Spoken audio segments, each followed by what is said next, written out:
Hello everyone. सो अपन लोग optics का एक और नया वीडियो अपन लेके आ रहे हैं based on refraction. Actually reflection है, रिफ्रैक्शन के पहले एक टॉपिक आपका आएगा reflection which means bouncing back of light, है ना। तो लाइट टकरा के बाउंस बैक हो जाती है, उसको अपन बोलते हैं रिफ्लेक्शन।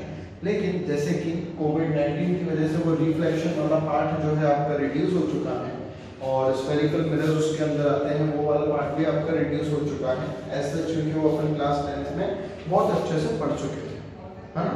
तो रे ऑप्टिक्स में अपन लोग सबसे पहला टॉपिक स्टार्ट करने जा रहे हैं। वो सबसे पहला टॉपिक है refraction. What do you mean by the term refraction? Again ये आपके क्लास 10th का ही टॉपिक है, लेकिन क्लास 10th में अपन लोगों ने इतने बात किए थे कि अपन को अब याद भी नहीं होगा कि रिफ्रैक्शन क्या होता है। तो थोड़ा सा बेसिक से स्टार्ट करते हैं। What do you mean by the term refraction? Refraction होता क्या है? Refraction is basically bending of light rays when it passes from one medium to another medium with optical density, with different optical density. अब ये optical density का मतलब क्या होता है? आई एम जस्ट आस्किंग कि ये ऑप्टिकल डेंसिटी का मतलब क्या होता है? जैसे कि आप लोगों ने सुना होगा मास डेंसिटी, आप लोगों ने बचपन में पढ़ा होगा कि मास डेंसिटी क्या होता है। मास या simple normal density that is mass per unit volume आपकी डेंसिटी होती है। लेकिन यहाँ पे मैं बात कर रहा हूँ किसकी? यहाँ पे मैं बात कर रहा हूँ ऑप्टिकल डेंसिटी। अभी जो ऑप्टिकल डेंसिटी है ये मास डेंसिटी से पूरी की पूरी अलग है। आप रिलेट करने की कोशिश मत करना कभी कि मास डेंसिटी और ऑप्टिकल डेंसिटी को अगर आप रिलेट करोगे तो ऐसा कुछ भी नहीं है। दोनों की अलग अलग बेंचेस हैं, आप दोनों को आपस में रिलेट नहीं कर सकते। तो सबसे पहले रिफ्रैक्शन पढ़ता हूँ, फिर मैं समझाऊंगा ऑप्टिकल डेंसिटी का मतलब। तो लाइट रेज जब एक मीडियम से दूसरे मीडियम में जाती है तो वो बेंड हो जाती है। That phenomena is known as refraction of light, है ना। जैसे कि एयर से वाटर में गई तो बेंड हो जाएगी, वाटर से ग्लास में गई तो बेंड हो जाएगी, या ग्लास से डायमंड में गई तो बेंड हो जाएगी। तो हर एक मीडियम में लाइट जो है बेंड हो जाती है और उसको अपन उस फिनोमेना को अपन बोलते हैं रिफ्रैक्शन। ठीक, तो ऑप्टिकल डेंसिटी का मतलब ये होता है कि स्पीड ऑफ लाइट किस मीडियम में ज्यादा है या स्पीड ऑफ लाइट किस मीडियम में कम है, उसके बेसिस पे अपन सेट करते हैं क्या? आपकी ऑप्टिकल डेंसिटी, है ना। तो ऑप्टिकल डेंसिटी जैसे कि आपको मैं बता रहा हूँ ऑप्टिकल डेंसिटी क्या हो गया।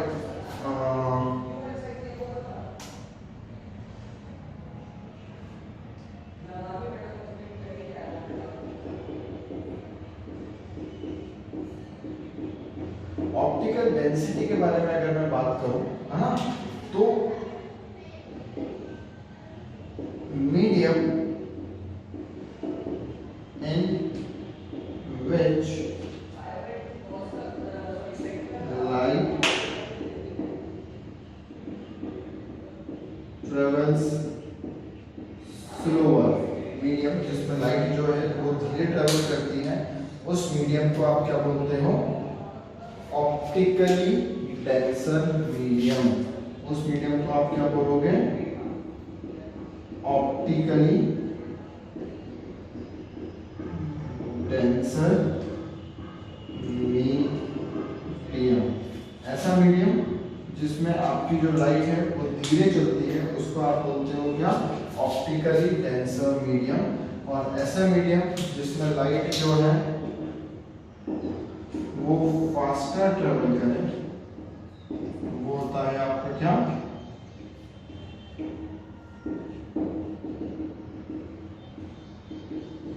ऑप्टिकली वेरिएबल मीडियम, है ना। तो जिसमें लाइट एकदम धीरे ट्रेवल करे, बहुत धीरे धीरे धीरे धीरे लाइट ट्रेवल करे, वो हो जाएगा आपका ऑप्टिकली डेंसर मीडियम। और जिसमें लाइट एकदम बहुत स्पीड में ट्रेवल कर जाए वो हो जाएगा आपका ऑप्टिकली रेयर मीडियम। और इसी के बेसिस पे आप डिफाइन करते हो आपकी ऑप्टिकल डेंसिटी कि वो ऑप्टिकल डेंसिटी उस पर्टिकुलर मटेरियल की क्या है। ऑप्टिकल डेंसिटी मतलब वो लाइट को तेज पास होने दे रहा है कि वो लाइट को धीरे पास होने दे रहा है, उसके बिहाफ पे आप क्या जज करोगे, उसकी ऑप्टिकल डेंसिटी। ऑब्वियस सी बात है, medium in which light travels slower will be और ऑप्टिकली डेंसर मीडियम। क्यों?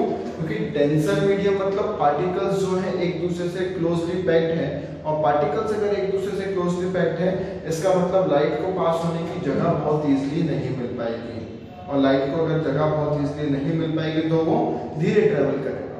जैसे कि आप लोग सपोज ओल्ड सिटी वगैरह में कहीं जाते हो तो there is lot of traffic in old city, तो वहां पे आपकी गाड़ी धीरे चलती है। ऐसे ही ये ऑप्टिकली डेंसर मीडियम में पार्टिकल्स क्लोजली पैक्ड रहेंगे, जिसके कारण से आपकी लाइट जो है उस मीडियम में स्लो ट्रेवल करेगी। वहीं पे medium in which light travels faster is optically rare medium, है ना। तो ऑप्टिकली रेयर मीडियम में पार्टिकल्स एक दूसरे से बहुत दूर दूर रहेंगे, और पार्टिकल्स अगर एक दूसरे से बहुत दूर दूर रहेंगे तो वो मीडियम क्या होगा, ऑप्टिकली रेयर मीडियम। ठीक है, लेकिन अब क्या होगा, वहां पे लाइट क्या मिलेगी, लाइट को बहुत सारी स्पेस मिल जाएगी पास होने के लिए। तो लाइट जब बहुत सारी स्पेस है तो वो इजीली पास होगी, तो इसलिए वो क्या है, ऑप्टिकली रेयर मीडियम है। लेकिन लाइट की स्पीड कितनी ज्यादा कम या कितनी ज्यादा तेज रहती है अलग अलग मीडियम्स में, वो बताने के लिए एक और नया टर्म आपके पास निकल के आता है, और वो एक और नया टर्म जो आपके पास निकल के आएगा उसका नाम होता है क्या, उसका नाम होता है आपका रिफ्रैक्टिव इंडेक्स। उसका नाम क्या होगा आपका, रिफ्रैक्टिव इंडेक्स। रिफ्रैक्टिव इंडेक्स क्या टर्म बताता है कि लाइट जो है वो कितने ज्यादा तेज या कितने ज्यादा धीरे ट्रेवल कर रही है, वो कौन बताएगा, आपका refractive index. Generally it is denoted by mu, कुछ लोग इसको एन से भी डिनोट करते हैं, आपकी इच्छा है एन से या म्यू से आप कैसे भी इसको डिनोट कर सकते हो। और ये म्यू अपन जो कैलकुलेट करते हैं वो कैसे कैलकुलेट करते हैं, वो करते हैं mu is equals to C upon V. ये C upon mu equals to C upon V, this is your formula for calculating refractive index. Okay, चलो तो ये सी क्या है, सी तो आप लोगों को पता होगा, सी क्या है, speed of light in air, और ये v क्या होता है, speed of light in medium. तो ये speed of light in air, और ये v क्या है, speed of light in medium. और ये जो म्यू होता है, ये म्यू होता है क्या आपका एब्सोल्यूट।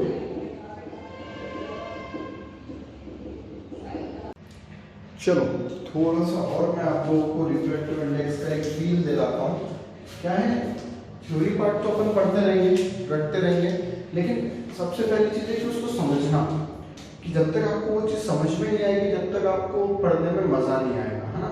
तो थोड़ा सा और मैं आपको फील दिलाता हूँ रिफ्रैक्टिव इंडेक्स का, है ना, कि ये रिफ्रैक्टिव इंडेक्स एक्चुअली में थोड़ा सा मैं आपको समझाता हूँ कि होता एग्जैक्टली है क्या। जैसे कि मैं आपसे बोलूं कि refractive index of diamond, refractive index of diamond आपका है, एक एग्जांपल अगर मैं दूं तो उसका एग्जांपल है 2.4। रिफ्रैक्टिव इंडेक्स ऑफ डायमंड कितना है आपका, 2.4, है ना। अब इसका मतलब क्या होता है, मैं बोलूंगा रिफ्रैक्टिव इंडेक्स ऑफ डायमंड है 2.4, तो बेसिकली इसका मतलब क्या है ना। इसका मतलब होगा, देखो कैसे निकालते हैं refractive index, mu is equals to C upon V, where C is speed of light. तो अगर मैं इसको ऐसा लिखना चाहूँ तो ऐसा भी लिख सकता हूँ, v is equals to C upon mu, है ना। तो म्यू कितना है, 2.4 है, म्यू कितना है, 2.4 है रिफ्रैक्टिव इंडेक्स, है ना। तो इसका मतलब ये हुआ कि speed of light in that medium is 2.4 times of speed of light, है ना। Speed of light in air जितनी है उसका, ये speed of light in air कितनी होती है, उसका 2.4 टाइम्स स्पीड ऑफ लाइट है डायमंड में, है ना। तो डायमंड का मतलब रिफ्रैक्टिव इंडेक्स का मतलब समझ में आया। जैसे मैं बोलूं कि refractive index of diamond is 2.4, एक बार फिर से समझाऊं तो ये b क्या है, speed of light in that medium is equal to c upon mu. Mu नीचे आ गया, मतलब म्यू रिप्रेजेंट रिफ्रैक्टिव इंडेक्स, तो ये हो गया 2.4। इसका मतलब क्या हुआ कि speed of light in that particular medium is 2.4 times of speed of light in air. Okay, इसको अपन ऐसा लिख सकते हैं ना कि v is equals to c upon 2.4, मतलब speed of light in air का 2.4 टाइम्स धीरे, ऑब्वियसली इनवर्सली प्रोपोर्शनल है तो धीरे 2.4 टाइम्स धीरे speed of light in that medium रहेगी। तो ये किसने बताया आपको, ये बताया रिफ्रैक्टिव इंडेक्स, है ना। सपोज ये काम करते हैं कि लाइट जो है एयर से एयर में ही पास हो रही है, तो उसका अगर रिफ्रैक्टिव इंडेक्स निकालना है, उसका अगर अपन को रिफ्रैक्टिव इंडेक्स निकालना है तो अपन कैसे निकाल सकते हैं, mu is equals to C upon, medium भी आपका एयर ही है तो अपॉन सी। वैसे बेसिकली आपका जो फॉर्मूला होता है वो होता है आपका सी अपॉन वी, और आपका जो मीडियम है वो भी एयर है, तो ये हो गया सी अपॉन सी, सी से सी कैंसिल, आंसर आया 1। तो refractive index of air is 1। और कोई सा भी मीडियम ले लो आप, अगर आप कोई सा भी मीडियम लो, जैसे कि कुछ भी आप ग्लास ले लो, डायमंड ले लो, कुछ भी अगर आप मीडियम लो तो that refractive index will always be greater then 1। Why it will always be greater then 1? क्योंकि ये 1 कब हो सकता है, जब स्पीड ऑफ लाइट एयर से एयर पे ही जाए, तभी उसकी रिफ्रैक्टिव इंडेक्स 1 हो सकता है। अदरवाइज आप कोई दूसरा मीडियम कोई सा भी ले लो, हमेशा उसका जो एब्सोल्यूट रिफ्रैक्टिव इंडेक्स होगा, हमेशा उसका एब्सोल्यूट रिफ्रैक्टिव इंडेक्स जो होगा वो हमेशा कितना होगा, वो होगा ग्रेटर देन 1। उसका जो एब्सोल्यूट रिफ्रैक्टिव इंडेक्स होगा वो क्या होगा, हमेशा ग्रेटर देन 1, है ना। तो ये absolute refractive index greater than 1 आया, मतलब एयर से किसी भी मीडियम में लाइट पास हो उसकी स्पीड हमेशा धीरे हो जाएगी। ये इसका मतलब क्या होगा कि जो अपना रिफ्रैक्टिव इंडेक्स है, जो उसकी डेंसिटी है, वो बेसिकली हमेशा एयर से ज़्यादा ही होगी, और अगर डेंसिटी एयर से ज़्यादा होगी तो स्पीड ऑफ लाइट हमेशा एयर से आपकी क्या निकलेगी, कम ही निकलेगी, है ना। चलो ये भी लिख लो आप लोग अपने नोट्स में। इसके बाद वैसे मैं आप लोगों को नोट्स प्रोवाइड करवाऊंगा, नोट्स अभी अपन अराउंड 2 to 3 लेक्चर्स होता है, इसके बाद मैं आपको एक साथ इसके नोट्स प्रोवाइड करवाऊंगा। बट अभी जो बोर्ड है उसके एक रफ नोट्स आप बनाते जाओ ताकि आपको याद रहे आपने क्या पढ़ा है।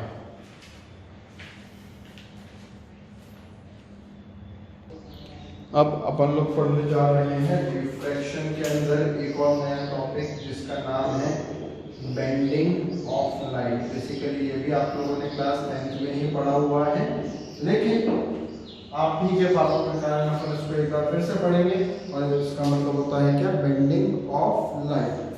चलो सपोज ये रे ऑफ लाइट मैंने इंसिडेंट कराई, सपोज ये रे ऑफ लाइट मैंने आपकी क्या कराई, इंसिडेंट कराई, and this will be your normal and this will be your incident ray. जो मैंने रे ऑफ लाइट इंसिडेंट कराई है ये हो गया आपका एंगल ऑफ इंसिडेंस नॉर्मल के साथ जो बना है ना। सपोज ये जो मीडियम है, ये मीडियम है आपका रेयरर मीडियम, मतलब लाइट जो है ज़ूम करके पास हो रही है ना। तो ये क्या है आपका रेयरर मीडियम है, और ऑब्वियसली ये लाइट जो है मैं सपोज कर रहा हूँ, अच्छा ये रेयरर मीडियम की डेंसिटी सपोज μ1 है, लाइट जो है वो अगर ये रेयरर मीडियम है तो लाइट जो है वो ट्रेवल कर रही है किसमें, एक डेंसर मीडियम में, और अगर डेंसर मीडियम है इसका मतलब μ2, सपोज डेंसर मीडियम जो है वो μ2 है, इसका मतलब ये जो μ2 है that will be greater than μ1। अगर डेंसर मीडियम है तो डेंसिटी रिफ्रैक्टिव इंडेक्स बढ़ जाएगा, डेंसिटी बढ़ जाएगी, और अगर μ2 इज ग्रेटर देन μ1 इसका मतलब speed of light will be decrease, और अगर स्पीड ऑफ लाइट डिक्रीज हो गई तो it will bend towards the normal. It will bend towards the normal, है ना।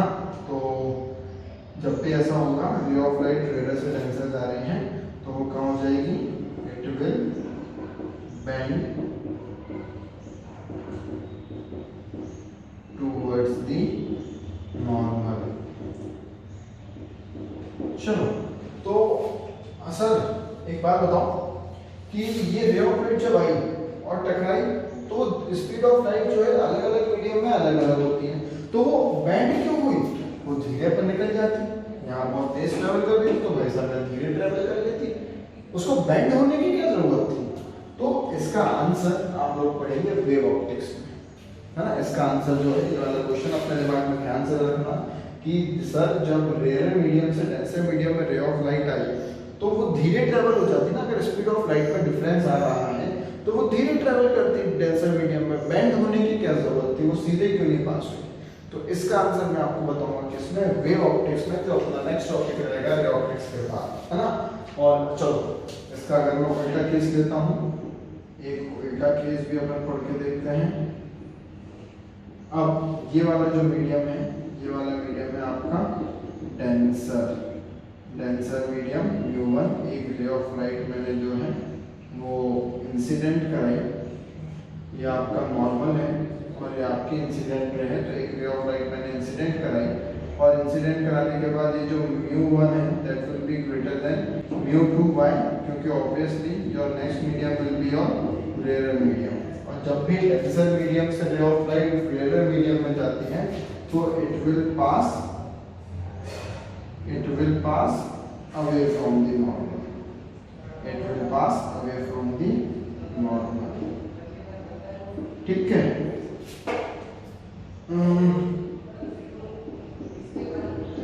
bend away from the normal, है ना। तो जब भी ray of light denser to rare medium जाएगी तो उसकी स्पीड जो है वो धीरे हो जाएगी, और अगर स्पीड धीरे हो गई तो it will pass, sorry denser से रेयर जाएगी मतलब स्पीड बहुत ज़्यादा तेज हो जाएगी, एंड इट विल पास और it will bend away from the normal, और जब भी ray of light rare to denser medium जाएगी it will bend towards the normal, है ना। दो केसेस ऐसे होते हैं, इसमें भी कुछ ऐसे केसेस हैं जिसमें रे ऑफ लाइट जो है वो बेंड नहीं होती। There are two cases in which ray of light is not bended. ठीक, सबसे पहले आप ये दोनों डायग्राम्स अपने नोट्स में बना लें, इसके बाद मैं इसको रब करता हूँ। चलो समझ में आ रहा होगा आप लोगों को, क्योंकि मैं आप लोगों के लिए बहुत बेसिक से अभी पढ़ाता हूँ, बहुत ही ज़्यादा बेसिक्स है ना, बिल्कुल एकदम जो एक होता है ना न्यू बॉर्न बेबी, उस तरीके से मैं आपको पढ़ाना चाह रहा हूँ। क्योंकि देखो ऐसा है कि अपन पढ़ रहे हैं टॉपिक रिफ्लेक्शन, तो रिफ्लेक्शन होता क्या है वो तो आप लोगों को पता है। अगर आप बाहर सब्जी वाले से भी पूछ लोगे आपके घर के, तो आपको बोल देगा sir bending of light is reflection, है ना। तो होता क्या है, अपन तो बचपन से पढ़ते हुए आ रहे हैं कि लाइट ट्रेवल्स है ना स्ट्रेट पाथ, तो लाइट ट्रेवल्स जो है हमेशा स्ट्रेट पाथ पे करेगी जब तक एक कोई ऑब्स्टेकल उसके सामने नहीं आ जाता, है ना। तो ऑब्स्टेकल से लाइट जो है रिफ्रैक्ट कब करेगी, जब वो ऑप्टिकल का साइज, जब वो ऑप्टिकल का साइज आपकी रे, आपकी जो भी रे है ना, जो भी आपकी लाइट की रे है उसके वेवलेंथ के इक्वल ना हो। उस ऑप्टिकल का साइज अगर आपके लाइट के वेवलेंथ के इक्वल हो गया तो लाइट जो है वो रिफ्रैक्ट कर जाएगी। एनीवेज अपन अपनी वेव थ्योरी नहीं पढ़ रहे हैं, वो पढ़ेंगे वेव ऑप्टिक्स में।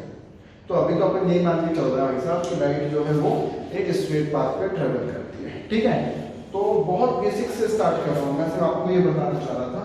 तो दो केसेस ऐसे हैं, उन दो केसेस में लाइट जो है बेंड नहीं होती है। केस नंबर 1 के बारे में अगर मैं बात करूँ, केस नंबर 1 के बारे में मैं अगर बात करता हूँ, तो लाइट जो है अगर नॉर्मली ही इंसिडेंट हो रही है, लाइट जो है अगर वो नॉर्मल ही इंसिडेंट हो रही है, देन वो नॉर्मली ही पास हो जाएगी, बिकॉज एंगल ऑफ इंसिडेंस भी अगर 0 है तो एंगल ऑफ रिफ्रैक्शन भी 0 डिग्री ही होगा। तो अगर वो रे ऑफ लाइट अगर नॉर्मली ही इंसिडेंट हो रही है तो वो नॉर्मली ही रिफ्रैक्ट हो जाएगी, बेंड नहीं होगी। केस नंबर 2 अगर मैं आपको बताना चाहूँ तो केस नंबर 2 में अगर आपने देखा कि रे ऑफ लाइट जो है वो ये निकल गई है ना, ये जो है रे ऑफ लाइट है, तो ये केस हो नहीं सकता। लेकिन अगर हुआ है तो वो सिर्फ एक कंडीशन में हुआ है। वो कंडीशन क्या है आप लोगों की कि जो रिफ्रैक्टिव इंडेक्स है वो सेकंड मीडियम के रिफ्रैक्टिव इंडेक्स के इक्वल है। तो दिस इज केस नंबर 2। तो there are only 2 cases. Case number 1 कि आपकी जो रे ऑफ लाइट है वो इंसिडेंट ही वो नॉर्मली ही इंसिडेंट करे और रिफ्रैक्ट कर जाए, तो वो सेम बात पे रिफ्रैक्ट करेगी, डेविएट नहीं होगी, बेंड नहीं होगी। दूसरी कंडीशन क्या है कि your refractive index of first medium should be equals to refractive index of second medium, तो भी वो रे ऑफ लाइट जो है बेंड नहीं होगी। चलो अपनी नोट्स की कॉपी में ये भी ड्रॉ कर लो, then we will move on. Hope so आप लोगों को अभी तक समझ में आ ही रहा होगा। तो होता क्या है रिफ्लेक्शन में, मैं आप लोगों को अगर समझाऊं कि रे ऑफ लाइट जो है एक पर्टिकुलर मीडियम से दूसरे मीडियम में जाके बेंड हो जाती है ना। चलो तो अगर रे ऑफ लाइट एक पर्टिकुलर मीडियम से दूसरे मीडियम में बेंड हो जाती है तो कैसे करेंगे अपन। सपोज अपना जो सेकेंड मीडियम जहाँ पे बेंड हो रही है, या एक काम करो फर्स्ट मीडियम जहाँ पे रे ऑफ लाइट बेंड हो रही है तो वो हो जाएगा आपका C/V1, और सेकेंड मीडियम रे ऑफ लाइट जहाँ पे जा रही है वो हो जाएगा C/V2। ये तो आपके अलग अलग क्या हो गए, ये जो अलग अलग आपके मीडियम्स हो गए, ठीक है। सपोज इन दोनों मीडियम्स को मैं आपस में क्या करता हूँ, इन दोनों मीडियम्स को मैं आपस में रेशियो निकालता हूँ, डिवाइड करता हूँ।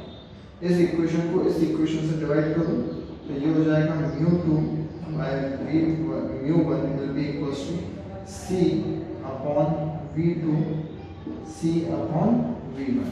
तो होगा क्या, ये C और C तो आपका कैंसिल हो जाएगा क्योंकि वो स्पीड ऑफ लाइट है in air, speed of light in air तो कांस्टेंट होती है 3 × 10⁸ मीटर/सेकंड। और जब ये इसका फाइनल इक्वेशन निकालोगे तो μ2/μ1 विल बी इक्वल्स टू, ये ऊपर चलेगा तो V1/V2। वेलोसिटी आपकी देखो उल्टी हो गई क्योंकि ऑप्टिकली डेंसर्स है, वेलोसिटी जो है क्या होती है वो इनवर्सली प्रोपोर्शनल होती है। रिलेटिव रिफ्रैक्टिव इंडेक्स बढ़ गया तो वेलोसिटी कम हो जाएगी। तो यहाँ पे भी μ2 will be equals to V1, μ1 will be equals to V2। Basically ये रेशियो निकालना है, ये रेशियो निकालने से होगा क्या, तो अगर आप ध्यान से देखो तो μ2/μ1 विल बी इक्वल्स टू, ये मैंने निकाला है refractive index of second medium with respect to first medium. क्या निकाला मैंने, refractive index of second medium with respect to first medium. देखो there are two types of refractive index, एक होता है एब्सोल्यूट रिफ्रैक्टिव इंडेक्स, एक होता है रिलेटिव रिफ्रैक्टिव इंडेक्स। तो एब्सोल्यूट रिफ्रैक्टिव इंडेक्स वो होगा जो मैं एयर या वैक्यूम के रिस्पेक्ट में निकाल रहा हूं, तो वो तो एब्सोल्यूट रिफ्रैक्टिव इंडेक्स हो गया। लेकिन रिफ्रैक्टिव इंडेक्स जब एयर या वैक्यूम के रिस्पेक्ट में नहीं निकल रहा है, जैसे कि रे ऑफ लाइट जो है आपकी that is moving on from glass to diamond, तो यहाँ पे एयर या वैक्यूम के बारे में बात नहीं कर रहा हूँ। तो एयर या वैक्यूम के बारे में अगर बात नहीं करूँगा तो जो आपका रिफ्रैक्टिव इंडेक्स निकलेगा वो क्या रहेगा, आपका relative refractive index. So this will be your relative refractive index. Relative मतलब क्या हुआ, एक ऑब्जेक्ट के रिफ्रैक्टिव इंडेक्स के रिस्पेक्ट में दूसरे ऑब्जेक्ट का रिफ्रैक्टिव इंडेक्स, है ना। तो इन दोनों का जब मैंने रेशियो निकाला तो क्या निकला, म्यू मतलब refractive index of second medium with respect to first medium, ठीक है। तो आप ऐसा भी लिख सकते हो, इसको अगर लिखना चाहो तो μ2 मतलब refractive index of second medium with respect to first medium will be equals to μ2/μ1 और else will be equals to V1/V2, है ना। ये भी आप लिख सकते हैं। चलो ये भी नोट डाउन कर लो। चलो अब अपन पढ़ते हैं एक बहुत बेहतरीन चीज। आप लोग मैं एक 9th क्लास में और 11th क्लास में भी, 11th क्लास में तो आप लोगों के पाठ पढ़ गए थे, तो 9th क्लास में और 11th क्लास में एक आप लोगों ने फॉर्मूला पढ़ा होगा या रिलेशनशिप पढ़ी होगी, v is equals to f lambda, where v will be your velocity, f will be your frequency and lambda will be your wavelength. So basically this is the relationship between velocity, frequency and wavelength, है ना। तो होता क्या था, होता ये था कि ये जो वेलोसिटी है, ये जो वेलोसिटी है और ये जो वेवलेंथ है, ये दोनों चीजें आपकी डिपेंड करती है किस पे, मीडियम पे। अब मीडियम चेंज हो जाएगा तो वेलोसिटी भी चेंज हो जाएगी, वेलोसिटी चेंज होगी तो उसकी वेवलेंथ भी चेंज हो जाएगी। ऑब्जेक्ट अगर तेज चलेगा या धीरे लाइट अगर तेज चलेगी या धीरे चलेगी तो उस पर डिपेंड हो जाएगी कि उसकी वेवलेंथ एंड वेलोसिटी। लेकिन आपका जो फ्रीक्वेंसी है, ये फ्रीक्वेंसी मीडियम पे डिपेंड नहीं होती, ये फ्रीक्वेंसी सिर्फ एक ही चीज पे डिपेंड होती है, वो चीज है आपकी सोर्स, वो चीज है आपकी सोर्स। जैसे कि मैं सोर्स हूं, मैंने यहाँ से 4 हर्ट्ज की मतलब 4 वेव्स भेजी एक पर्टिकुलर सेकंड में, तो 4 वेव्स ही आगे ट्रेवल करेगी, वो 4 की 8 नहीं हो जाएगी, वो 8 की 16 नहीं हो जाएगी। तो अगर मैंने 4 वेव्स भेजी है तो वो सारे सेकंड्स में पूरे टाइम इंटरवल में 4 वेव्स ही रहेगी, क्योंकि सोर्स ने सिर्फ 4 वेव्स भेजी है ना। तो सोर्स मतलब जो आपकी फ्रीक्वेंसी जो है वो डिपेंड करेगा किस पे, आपकी सोर्स पे, कि आपका सोर्स क्या है। बाकी चीज आपकी डिपेंड करेगी आपके मीडियम पे। जैसे कि ये एक पर्टिकुलर मीडियम है, यहाँ से ये रे ऑफ लाइट जो है इंसिडेंट हुई और यहाँ पे ये क्या हो गई, बेंड हो गई, तो ये जो हो जाएगा, ये हो जाएगा आपका एंगल ऑफ इंसिडेंस, और ये हो जाएगा नॉर्मल, और ये इंसिडेंट रे हो गई और ये रिफ्रैक्टेड रे हो गई। तो ये मीडियम नंबर 1 है और ये मीडियम नंबर 2 है ना। तो इस मीडियम की कुछ ना कुछ वेलोसिटी रहेगी, कुछ ना कुछ इसका रिफ्रैक्टिव इंडेक्स रहेगा और कुछ ना कुछ इसकी फ्रीक्वेंसी भी रहेगी, सॉरी इसकी कुछ ना कुछ इसकी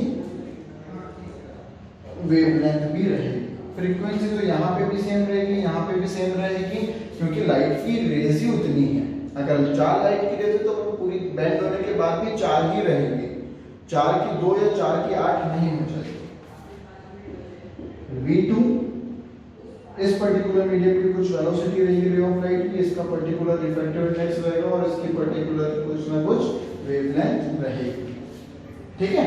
तो ये क्या हुआ, अब अपने पास फॉर्मूला क्या है, फॉर्मूला देखा अपने पास जो फॉर्मूला है वो है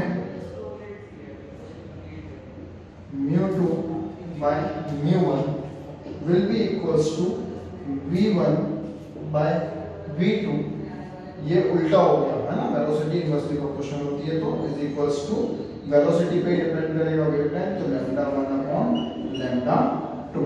अब भैया आपको क्वेश्चन में कुछ भी दिया हो आप इजीली कुछ भी निकाल सकते हैं, है ना। आपको रिफ्रैक्टिव इंडेक्स दिया हो तो भी आप कुछ निकाल सकते हैं, वेलोसिटी दिया हो तो भी निकाल सकते हैं, एंड वेवलेंथ दी हो तो भी आप निकाल सकते हैं। जैसे कि एक एग्जांपल के तौर पर बताऊं मैं, refractive index of water with respect to glass will be equals to refractive index of second medium, है ना। ये देखो water with respect to glass will be μ2 by μ1 है ना। तो ये क्या हो जाएगा, अपने मन में सोच लो, फिर 5 सेकंड में अपने मन में सोच लो, फिर मैं बता रहा हूँ, है ना। तो ये हो जाएगा W मतलब water, refractive index of water with refractive index of glass, और वेलोसिटी उल्टी हो गई, तो velocity of glass with respect to velocity of water, है ना, will be equals to wavelength of glass upon wavelength of water। तो इसमें से कुछ भी दिया हो आप रिलेटिव रिफ्रैक्टिव इंडेक्स निकाल सकते हो। अगर वेलोसिटी, रिफ्रैक्टिव इंडेक्स और वेवलेंथ कुछ भी दिया हो, आप इसकी जो है रिफ्रैक्टिव इंडेक्स बहुत ज्यादा इजीली कैलकुलेट कर सकते हो। एक और न्यूमेरिकल अपन ट्राई करेंगे और उसके बाद एक न्यूमेरिकल अपन ट्राई करेंगे, देन अपन अपनी वीडियो एंड करते हैं। चलो, आप लोगों के पास एक क्वेश्चन है जिसमें आपको वेलोसिटी ऑफ वाटर दी हुई है 2.25 × 10⁸ मीटर पर second, and velocity of glass भी दी हुई है आप लोगों को 2 × 10⁸ मीटर पर second. what you have to do is you have to calculate refractive index of water, first part, refractive index of glass, second part, and refractive index of glass with respect to refractive index of water, मतलब refractive index of glass with respect to water। कैसे करोगे, सोच लो दिमाग में फटाक से। जब तक मैं आप लोगों को समझाता हूँ तब तक आपको दिमाग में आ जाना, इतनी देर में आपको दिमाग में आ जाना चाहिए कि ये क्वेश्चन की तरफ हमारा अप्रोच कैसा होना चाहिए। इतनी देर में आपके दिमाग में बहुत इजीली आ जाएगा। जैसे कि फर्स्ट पार्ट में आपके लिए कैलकुलेट कर रहा हूँ रिफ्रैक्टिव इंडेक्स ऑफ वाटर, तो C upon V of water. तो ये C क्या है आपका, क्या दिया हुआ है 3 × 10⁸ upon velocity of water is 2.25 × 10⁸ metre पर सेकेंड। तो ये क्या हो गया आपका, पॉइंट हटेगा तो यहाँ लग जाएगा 300 अपॉन 225। इसको अगर मैं काटूंगा तो मेरा आंसर आ जाएगा 12/9 और अगेन 3 से कर दूंगा तो आ जाएगा 4/3, या फिर ऐसा करो 1.33। बहुत इजी था। ये हो गया क्या आपका रिफ्रैक्टिव इंडेक्स ऑफ वाटर। अगर रिफ्रैक्टिव इंडेक्स ऑफ ग्लास मेरे को चाहिए तो ग्लास निकालने का भी सेम तरीका होगा कि refractive index of glass will be equals to C upon velocity of glass. C क्या है 3 × 10⁸ अपॉन वेलोसिटी ऑफ ग्लास क्या है 2 × 10⁸। तो ये कैंसिल हो गया आपका 3/2। आपका रिफ्रैक्टिव इंडेक्स सीधा सीधा आ गया क्या 1.5, है ना। थर्ड पार्ट भी बहुत इजीली आप इसका सॉल्व कर सकते हो। थर्ड पार्ट कैसे करोगे आप,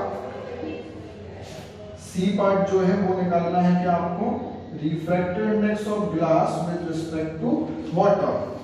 तो ये कैसे निकालोगे, सबसे पहले तो रिफ्रैक्टिव इंडेक्स ऑफ ग्लास निकालना है with respect to refractive index of water. लेकिन रिफ्रैक्टिव इंडेक्स ऑफ ग्लास और वाटर आप लोगों को गिवन है, मतलब अभी आप लोग निकाल चुके हो, है ना। तो ये आपका क्या हो जाएगा, refractive index of glass will be your 3/2, point में नहीं रखा हूँ, सॉल्व करने में प्रॉब्लम आएगी, अपॉन 4/3। तो your answer will be around, ये ऊपर चले गया 1.125। ये हो गया आपका क्वेश्चन। बहुत इजी क्वेश्चन था और एज वी कैन से बहुत ज़्यादा टफ क्वेश्चन नहीं था। और यही सेम चीज़ आप वेलोसिटी के रिस्पेक्ट भी में भी निकाल सकते हो। अगर रिफ्रैक्टिव इंडेक्स नहीं दिया है तो ये μg upon refractive mu of glass, refractive index of glass upon refractive index of water. तो ये कैसे निकाल सकते हो, velocity of water upon velocity of glass की अगर आप रेशियो निकालेंगे तो भी आपका रिफ्रैक्टिव इंडेक्स निकल जाएगा। तो उस तरीके से भी आप इसका रिफ्रैक्टिव इंडेक्स निकालेंगे तो आपका आंसर 1.125 ही आएगा।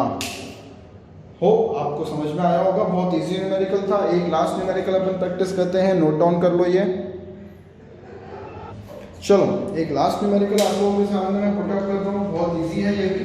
बस इसको इसमें क्या करना है आप लोगों को, सब पहला वाला वीडियो की मैंने पेज थोड़ी सी तेज करी थी, उसके पीछे रीजन से इतना सा था। बहुत इजी और बहुत सिंपल न्यूमेरिकल था वो। इसकी पेज में आपकी नॉर्मल रखूंगा। सपोज मेरे को वेवलेंथ दी हुई है किसी भी ऑब्जेक्ट की, किसी भी लाइट की, है ना, लेकिन किसमें, एयर में। तो wavelength of any object in air will be around 4800 angstrom, ठीक है। और रिफ्रैक्टिव इंडेक्स ऑफ डायमंड भी मेरे को गिवन है। रिफ्रैक्टिव इंडेक्स ऑफ डायमंड मेरे को गिवन कितना है 2.4। आपको जो निकालना है what you have to find is wavelength in diamond. तो सोच लो, दिमाग में सोच लो कैसे होगा और उसके बाद फिर अपन लोग आगे बढ़ते हैं। सोच लो दिमाग में कैसे होगा, उसके बाद then we will move on. अभी तक आप लोगों की अप्रोच लग जानी चाहिए। चलो मैं बता देता हूँ। अभी तक आप लोगों ने सोच लिया होगा कैसे कर सकते हैं इसको, समझ में आया ना। आपको वेवलेंथ दी है एयर की, एयर के रिस्पेक्ट में 4800 एंगस्ट्रॉम। रिफ्रैक्टिव इंडेक्स डायमंड का दिया है 2.4। आपको वेवलेंथ निकालनी है ऑफ दैट ऑब्जेक्ट। किस चीज में, उस चीज की विवरण निकालनी है डायमंड में। तो refractive index of diamond with respect to air will be 2.4। Obviously मैं आपको बार बार कह रहा हूँ कि ये क्या हो जाएगा, एयर के रिस्पेक्ट में आपको निकालनी है। अगर एयर के रिस्पेक्ट में निकालनी है तो आप डायरेक्टली एब्सोल्यूट रिफ्रैक्टिव इंडेक्स भी फॉर्मूला पुट कर सकते हैं, अगर करना चाहते हैं तो। नहीं करना चाहते हैं तो this will be equals to refractive index of diamond with respect to air will be equals to refractive index of diamond upon refractive index of air. इसका उल्टा हो जाएगा, अगर वेलोसिटी गिवन है तो velocity of air with respect to velocity of diamond, हाँ, और ये क्या हो जाएगा, wavelength of air with respect to wavelength of diamond, है ना। तो बहुत इजीली निकल जाएगा। ये कैसे निकल जाएगा, ये आपको निकालना क्या है, वेवलेंथ ऑफ डायमंड। कैसे निकलेगा, wavelength of air upon refractive index of diamond with respect to air. तो ये रिफ्रैक्टिव इंडेक्स ऑफ डायमंड जो दिया है 2.4, ऑब्वियसली बात है कि ये विद रिस्पेक्ट टू एयर ही दिया होगा, क्योंकि जो जनरल थिंग है, वो जनरल थिंग जिसको भी अपन रिफ्रैक्टिव इंडेक्स निकालते हैं जनरली वो एयर या वैक्यूम के रिस्पेक्ट में ही निकालते हैं। तो इसका रिफ्रैक्टिव इंडेक्स अगर डायमंड है तो बहुत ऑब्वियस सी बात है कि वो रिफ्रैक्टिव इंडेक्स एयर के रिस्पेक्ट में ही होगा, है ना। तो यहाँ पे मैंने क्या किया, इसको नीचे भेज दिया, तो ये क्या हो गया, वेवलेंथ ऑफ एयर अपॉन अपना refractive index of diamond with respect to air. इससे क्या निकलेगा, आपका वेवलेंथ निकल जाएगी किसकी, डायमंड की, है ना। तो इसका आंसर अगर मैं पुट करूं तो ये कितनी दी हुई है आपको, 4800 angstrom upon refractive index of diamond with respect to air कितना है, 2.4, है ना। जब आप इसको कैलकुलेट करेंगे तो आपका जो आंसर आएगा अप्रोक्सीमेटली वो आएगा 2000 angstrom. This will be your answer for this question. यहाँ पे अपन लोगों के 2 क्वेश्चंस कंप्लीट हो चुके हैं एंड होप सो आप लोगों को समझ में आया होगा। इसके नोट्स मैं आप लोगों को जल्दी प्रोवाइड करवाऊंगा एंड जो भी डाउट्स हो आप मेरे से पर्सनली पूछ सकते हैं। Thank you.